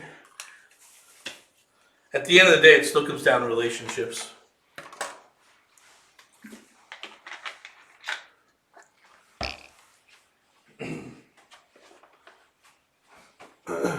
All right, all right? Yep. All right. And 3, 2, 1. Hey everyone, welcome back. This is Robert Orfino, my partner Jason Bible. We're from Mr. Texas Real Estate Team, and this is the Texas Real Estate Radio Network, and we're talking about investing. At the end of it all, Jason, with the fuzzy math and the numbers and all the returns and, the capital stacks, all that stuff that we just talked about and have been talking about, it really comes down to who you're investing with, where you're investing with, and what are you investing in. Yeah. Right, and so some people don't want Class C assets. Right. Yeah. Right, we do. That's our bread and butter at this point. We take a Class C, we make it a C plus. Or Class D. We take Class Ds and make them C plus. Yeah, there are definitely Class D properties in Houston, Texas. And we take those and we make them look nice, but some people don't want that. They want the tower, right? They want that Class A, and that Class A doesn't usually perform very well. It takes a long time for that appreciation and all that other stuff. And so with the C's, what we're doing here is in Houston is we can see that big jump in 36 to 60 months. Right. Because we do make it a better asset, and if at all possible, we put up a fence. Yeah. Right? That's the key. That's our secret to success. So one of the secrets, right, is a fence. Big fence. Big fence, pointy. Yes, Sticks on, really pikes on top. No one's hopping the fence, right? No. That's not what we're building out. Not getting in there, not getting out. Yep. So, and so that's what we're looking for out there. Now the other thing is the where. We still love Southeast Texas. We love anything from Beaumont to San Antonio down to Corpus Christi. yeah. I don't want to get into the valley. Not interested in that. I don't want to go to Austin. That's like LA or Denver at this point. And I don't want to do Dallas either because I think they've moved past all the recovery numbers. Yeah. They definitely accelerated their recovery faster than Houston because they didn't get hit by a hurricane or a big flood in the middle of it all, right? It's a very stabilized market up there. I'm not interested in Florida, though I get invited to go to Florida. I'm not interested in Indianapolis at all. Cincinnati. All the time I see stuff, and I'm like not interested there either. I think what happens is I'm not sure there's any more apartments left in Cincinnati. I've seen so many deals. Oh, it's all the ratty single family, right? Yes. Hey, did you know you could buy, $800 a month in cash flow for $35,000? And I'm like, yeah, the problem is it's going to be worth $45,000 15 years from now, right? I mean, there's just some of those submarkets, some of those cities, there's just virtually no appreciation. Right. And it's just not the, worth the time as an investor to go invest in those markets. One of the greatest things about us is the appreciation. Yeah, that's this Gold Coast here. Yeah. Right. Based around the energy industry is massive. Right. Yeah. Right. And I will. As much as the Chamber of Commerce will tell you, hey, we're a diverse economy and we've got great medical, the world's finest medical centers, and we've got great logistics. There's a lot of moving stuff around here all the time, right? Yeah. But I still think appreciation is first and foremost based on the energy industry, and whether it's going to be the refineries, which we like, or on the opposite end, the executives from Halliburton, Exxon, all these other big ones making $200,000 a year, who can easily afford an $800,000 house. Right, yeah. Right? And that's, I just think of making $200,000 and have a couple, one works for Exxon, one works for an engineering firm, and they're making $350,000 a year. They can live anywhere they want. Right. But they'll buy a $300,000 or a $400,000 house, right? And it's big. Up by me, it's huge, beautiful house. Out by you, there's a really beautiful houses, and they still have excess income. Right. And so they'll start buying rental properties and things like that. I think this market it's painfully easy. I think it's an easy market. It's the world's largest work camp. Yeah. right? Because Yeah. not a lot of people want to retire here, Right. right? I don't think if you have the means that you want to retire. You know, it's kind of the joke is, at least for Houston, there's all this, like, take down the billboards, they want to build a city. Oh, yeah. And I'm like, it's flat. All right. And the coast is great. Yep. But it's not Denver. Like we're not taking down billboards and signs so we can see the mountains. It's Right. Just, there's just not anything out here, right? There's absolutely nothing. It's too flat. That's the first thing we notice when we go back to LA. We look up and there's the there's mountains. San Gabriel Mountain. Yeah. It's like, oh my God. When we go out there in January, they'll have snow caps. Oh yeah, yeah. They're really, really good. So, but there is a lot of transient workers here. There's people who come in for 1, 2, 3, 5 years. A lot of the story I hear over and over. I signed a 3-year contract, and that was 15 years ago. Yeah, right? yeah. They never leave. They stay because everything is cheap. The cost of living is good, and the real estate's well. So, we love this marketplace. I still don't think there's any other marketplace like this. I would say maybe Raleigh Durham. Yeah. But that's much, much smaller. Maybe Jacksonville, but I think that's probably recovered very well as well. So I think that in this marketplace, we're really, really smart to be here. I'm not looking at Arizona. I get some Arizona stuff all the time. Yeah. Like there's some secret place out. It's not. These numbers right here in Southeast Texas, all the way down to Corpus, best numbers. I can't imagine living here and not investing here. Oh, Like I don't how do you beat this marketplace? You just can't. Now, I will tell you, when the next real estate crash happens, we will absolutely be in Southern California. I mean, we're going to be buying and flipping in SoCal. I can tell you that is absolutely what's going to happen. Yes, absolutely. In fact, article I posted today in the Mr. Texas Real Estate Group on Facebook, there's an article that Blackstone has exited from, what do they own? Invitation Homes. Oh! Completely exited My out. first hedge fund I worked Yeah, they've sold all Yellow their Doors. They sold all their shares in Invitation, 1.7, 1.8 bills, something like that. Great. So they absolutely crushed it on that acquisition. And so in any case, so that's I don't even know where I was going with that. I just saw A-Rock put the number up. No, we're just talking about the marketplace. Oh, yeah. I mean, that's they're out. And the Invitation Homes was Nevada, Arizona, and Southern California. A lot of them out there. 17 markets, 80,000 houses.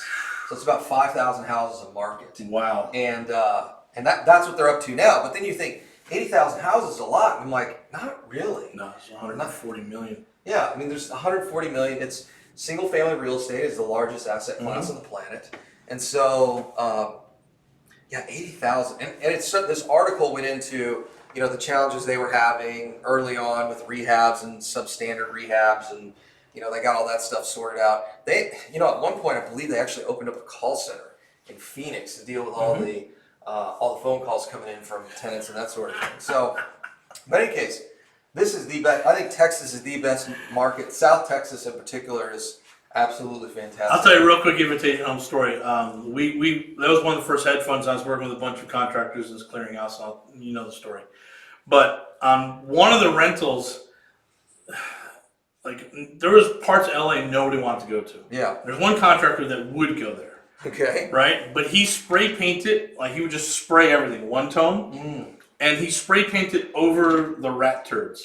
Ooh. So that was a big thing on That's YouTube. funny. And yeah, it gets a little rough. So they didn't have the best quality control when they first got it all going. I'm sure it's much, much better now. Yeah. But that's a funny little story. Anyway, look, this is Robert Jason. This is the Texas Real Estate Radio Network. If you need help with anything, give us a text at 281-401-9008.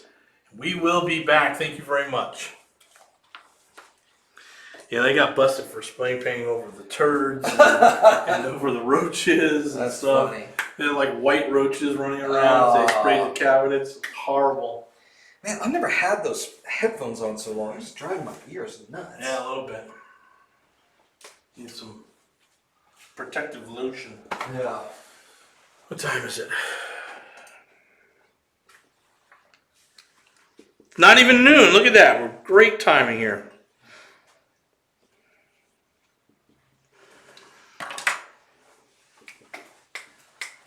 Are you working at the church on Sunday, A-Rock? Yes, sir. Okay.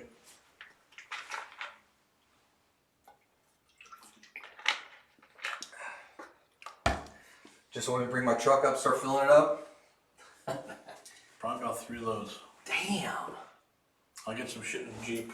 I'm Catherine will be there with us on Sunday, and we'll just get the shit going. wondering what would be the easiest to... Like Do you want me to rent a trailer?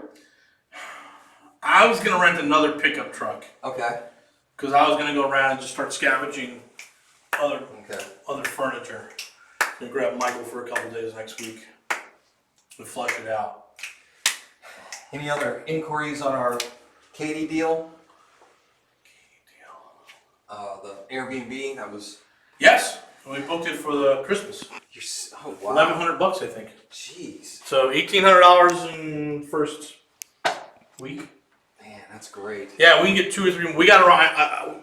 The cleaner's going over there, I think, today or tomorrow. Our first one, but we got to run over there and take a look.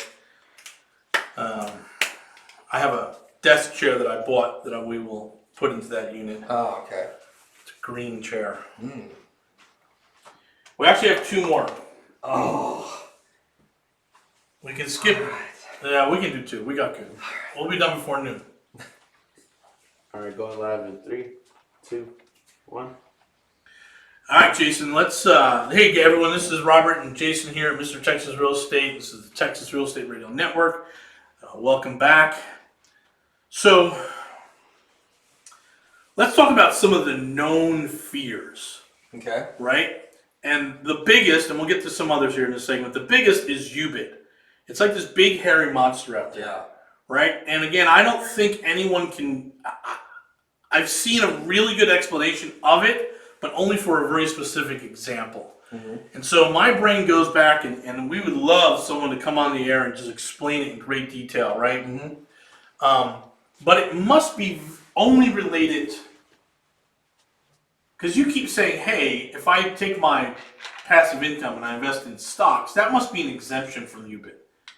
I don't know. You want to explain what UBIT is? Unrelated business income tax. And so the way I know it is this, is if it's not 100% raised, meaning it's not 100% investor raised and there's leverage on it, at the end of this is the example that was given to me. So we have a 75 or 80-20, and it's a $100,000 property. And 80% of it's leveraged. Yeah. 20% of it is from investors.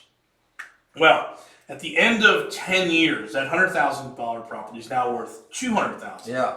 So there's a realization of a $100,000 boom, right? But 80% of that was leveraged. Yeah. And so that is subject to UBIT. Correct. So a tax, and this is as it relates to... If they invested directly into the property. We have Right. a little catch that we figured out to stop that from our Right. foot. Yep. Now, if I remember correctly, 401ks are exempt from UBIT. Yeah, 401ks were fine. Correct. It's the Roth. It's the Roth. And the Roth is what you would... It makes sense because the Roth is such a powerful tool. Mm-hmm. You could see it getting hit here and there. Right. But with my Roth, I can invest in companies. Right. That It's an Apple. I can invest in Apple. I can invest Amazon. in REITs. Right. REITs use leverage. So Right. We'll have to have Jeff Watson on. We need to figure out what's the exact reason. My guess is that probably publicly traded stocks are exempt. Yeah.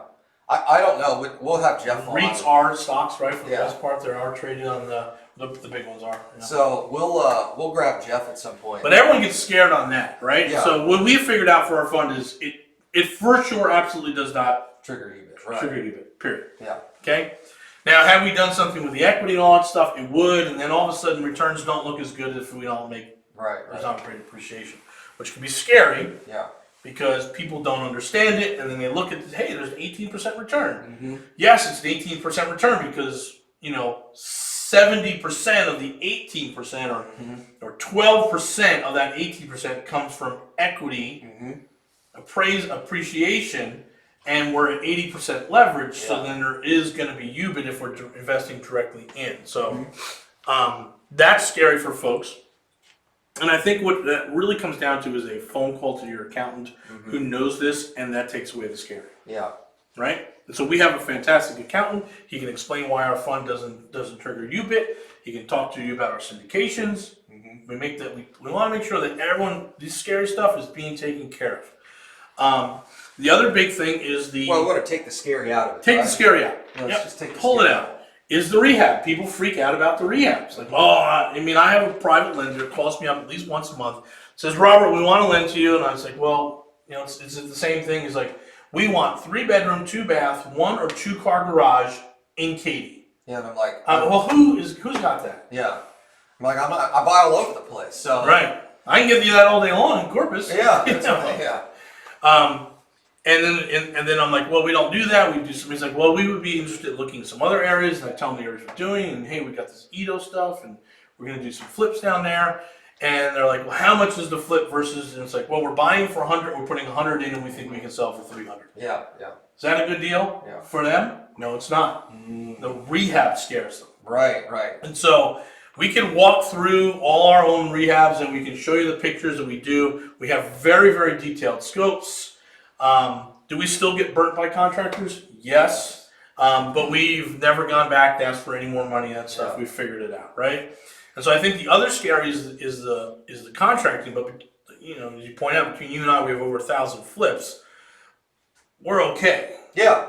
Right? But we can understand why that might be scary and why people aren't interested in buying C+ apartment buildings that need $300,000 worth of work, or $2 million in our case. Well, right? and it's interesting. I've had this conversation with Brad and a couple of folks that are members and students of his, and he's like, Jason, we just don't know how to scale something that needs that much work. I mean, it's just not their business model. Sure. So there's a lot of real estate investors out there that just don't want to take on projects that big because they just don't have. It turns into it's a gigantic construction project. Well, what happens is, and we know from the banks and some of these underwriters, is that stuff built prior to '78 is considered a rehab, a gut rehab.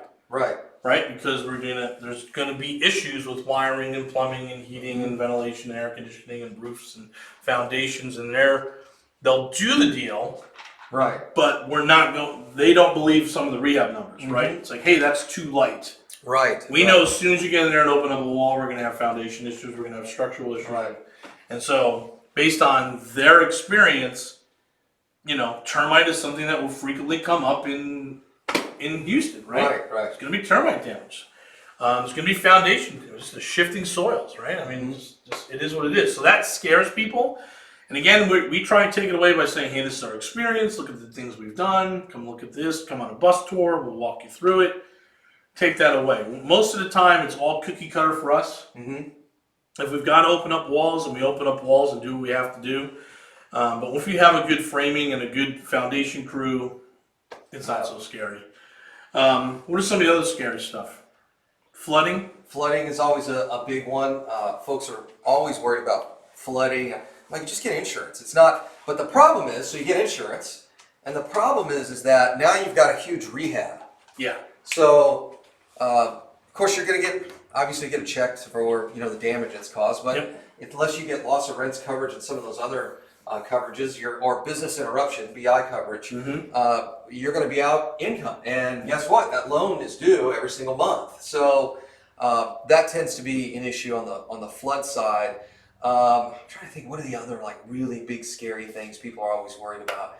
Of course, I'm always worried about lawsuits and that sort of thing. You carry a lot of insurance. And, that's typically not too big of a deal. You try and mitigate as much of the risk, much of the known risk as possible. Just have an answer for every little possible thing that could come up. But there are some unknowns that are going to happen, and you just have to really based on who you're investing with, what their team looks like, and how they can respond to this stuff. And I think we have a pretty good track record with that. Investing in people you don't know. I mean, we do email blast out to 20,000 people on our fund, and some of them have good relationships with us, maybe 10%, and the other 90% don't know us at all. Yeah. Right? So it gets a little scary, but at the end of the day, they're investing with most people they don't know. At some point, you've got to take that leap forward. That's why we always have open office hours. You come track us down anytime you want. You want to go see the property, jump in the Jeep with me, I'll go down there, let's go look at it, right? Well, and what I think is so fascinating about that is, if you're investing now in people you don't know. You're going through your 401k, right? Oh, yeah. You don't know the guys at Apple, right? You don't know Amazon. You just think it's, you just think it's safer, right? Because everybody's doing it. Right. And we're not throwing big parties and writing it all off to the company. I forget that. That guy was, remember? Yeah, I'm trying to remember the name of the company. It's,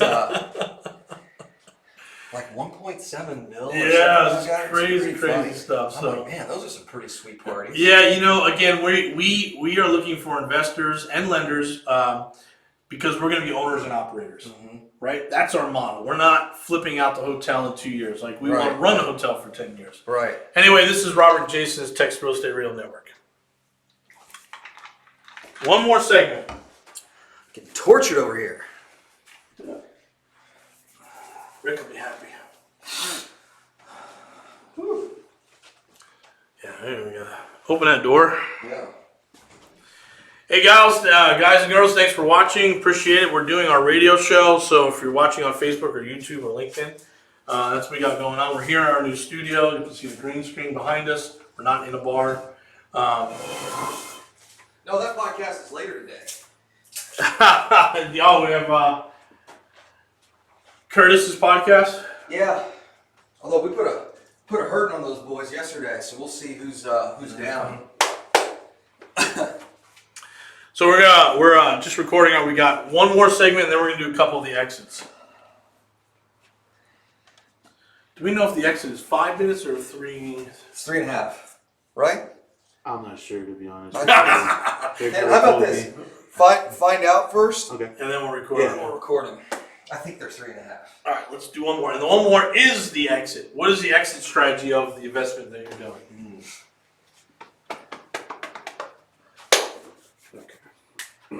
I got to get this haircut. It's driving me crazy now. Almost ready. I'm trying to kind of grow it out, but Mine is flat enough now. I used to have really frizzy, curly hair when I was younger. I think I'm going to lose some weight here. I'm going to dye it blonde like Lou Reed in the 70s. oh, that's fun. I saw Lou Reed's hair. I saw him doing an interview when he left, and he became Lou Reed, and he went out there and he was just being a jerk. But he had this dyed blonde hair, and I'm like, oh, my hair is almost like that. I think I'm going to get it in the summertime.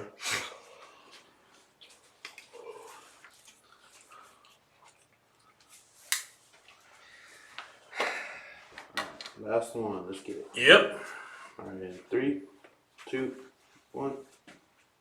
Hey, welcome back, everyone. This is Robert and Jason here, Mr. Texas Real Estate Team, and this is the Texas Real Estate Radio Network. Thank you all for joining us tonight. You know, Jason, we were talking a lot about investments and loans, mostly investments, and we have this private lender summit. So if you guys are interested in that, you can text PLS to 281-401-9008. But I want to talk about the exit strategies on these deals that we see, in the syndication deals and the other deals. And you know, for us, it's pretty simple. We want to be owners and operators until the point that the taxes no longer allows us to cash flow. Right. That's almost everything we're looking at. Right. We're looking at it until the market says this can no longer be sustained at this number, then we dump it. Right? Yeah. So that's the single families, that's our small multifamilies, and even the big $15 million deal. We want to own and operate that thing. Yeah. I don't think a lot of these syndicators are looking to do that. Right. I think they have an 18-month or 20-month, 24-month, and just get it out to the marketplace, which also makes me very, very nervous. Because then they're projecting what the 2, 3, 4 year appreciated value will be, and then telling me that I'm going to get 30% return. Now, sometimes they do score, right? But other times they don't. Right. So I've run across almost everyone that I know that was doing something with a hotel. The exit was, in 3 years we sell to a big flag. Yeah. Right? 2 years we sell to a big flag. And I'm like, why? Yeah. Right? Why not hold on to it? Right. And why not, why a hotel? Yeah. Right? If that's the case, why don't you go build a series of gyms and sell them off? You know what I mean? I think some people make a lot of money on hotels and have made a lot of money on hotels when that trend was there. I'm not sure the trend is here anymore. Yeah. And so I just look at these numbers and I'm like, I don't believe them. Yeah. Right? I don't believe it, and I don't like the exit. Yeah. If you told me, hey man, we're all going to raise $2 million, and we're going to run this Class A hotel for the next 10 years, I'm like, yeah, I might be interested in that. Own a piece of a hotel.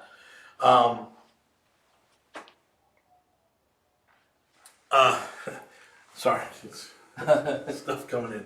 That stuff. But then on the apartments, that's the stuff that freaks me out. When there's an 18-month turnaround, and we're just going to go dump this out to the marketplace, right?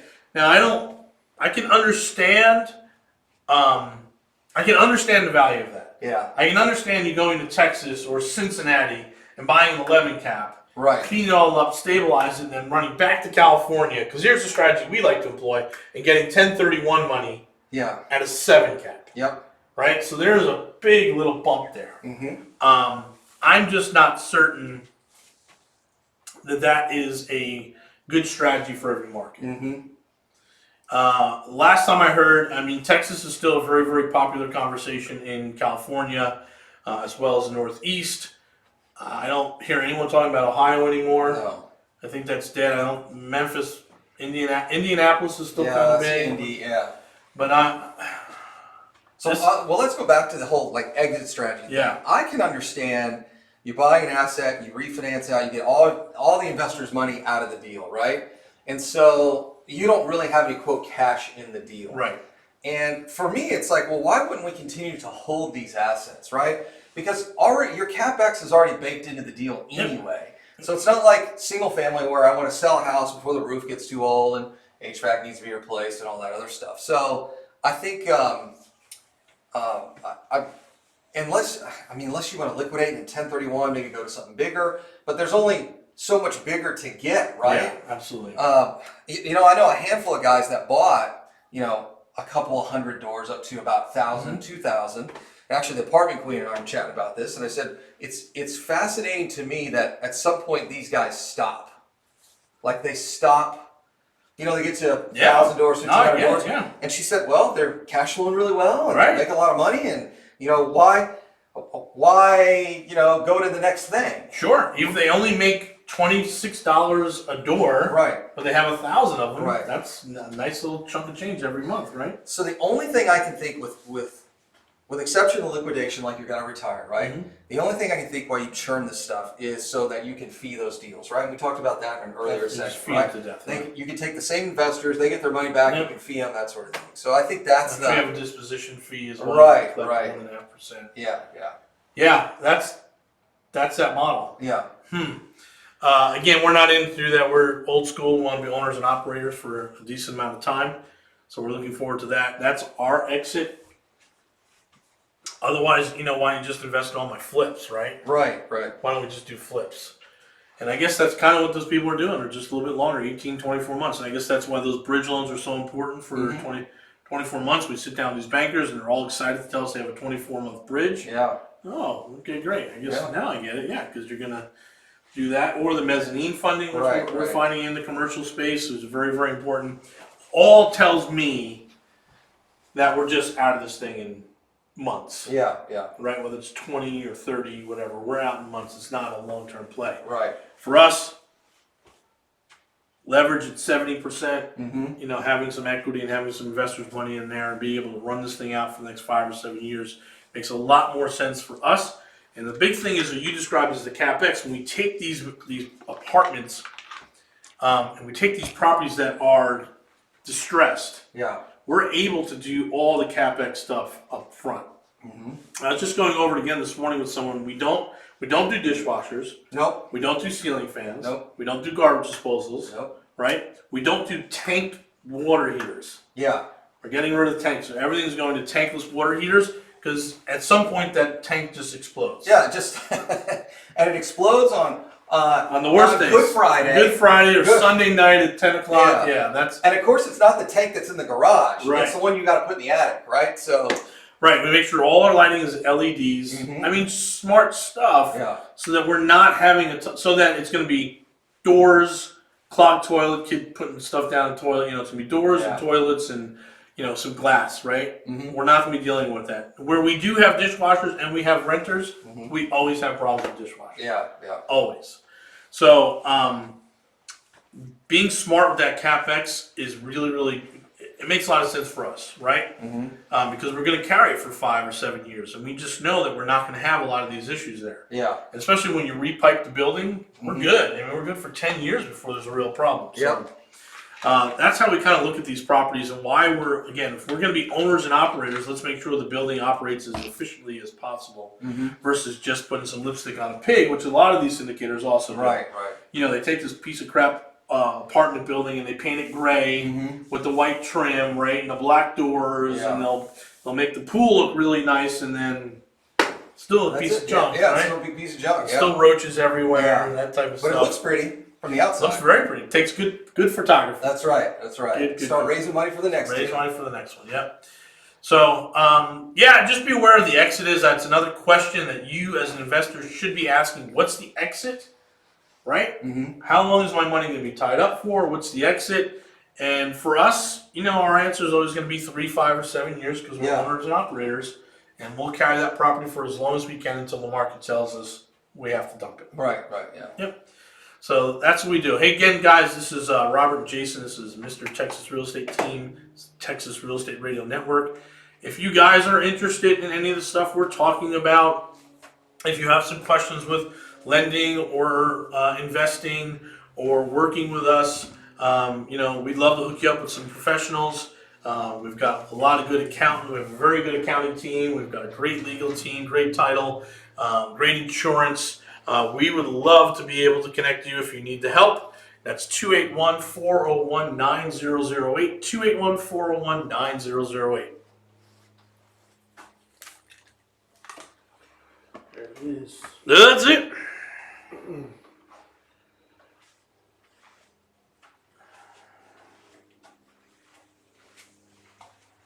How many did we do there? It was 8 or 9. I want to say 1, 2, 3, 4, 5, 6, 7, 8. Wait, what? 1, 2, 3, 4, 5, 6, 7, 8. 9. You did 10. Good.